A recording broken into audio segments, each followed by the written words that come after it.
Nasakmit sa Wildlife Team Monitoring Unit sa Community Environment and Natural Resources Office Concenro, General Santos City, ang kapin sa 1,900 ka barn spiders. Kanatol sa inspeksyon sa air cargo facility sa General Santos International Airport nitong Agosto 22 ning tuiga. Ang mga nakumpiskang damang nakit-an sulod sa usa ka dakong box nga dunay unod nga 23 ka kinarton nga tubo nga gipoto sa plastic cellophane. Nakatakdaon ta kining isakay sa eroplano nga mobiyahe padulong sa Iloilo City. Sumala sa Senro Gensan, violation kini sa Republic Act No. 9147 o Wildlife Resources Conservation and Protection Act nga nagabawal sa iligal nga pagpangolekta, pagbaligaw ug pagtransport sa wildlife nga walay permit.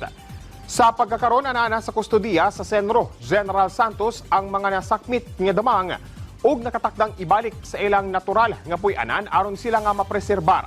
Ang barn spider o sa kamatang sa wild spider nga makit-an sa mga kabukiran ug kapatagan ug nagatabang sa pagpugong sa pagdaghan sa mga insekto.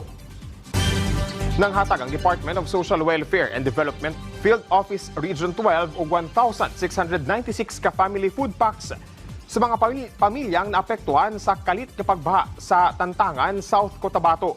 Gipaygayon ang distribution pinagi sa tabang sa Municipal Social Welfare and Development Office sa lokal nga kagamhanan sa mong munisipalidad. Nasayran nga resulta mong pagbaha sa kusog nga ulan nga dala sa habagat.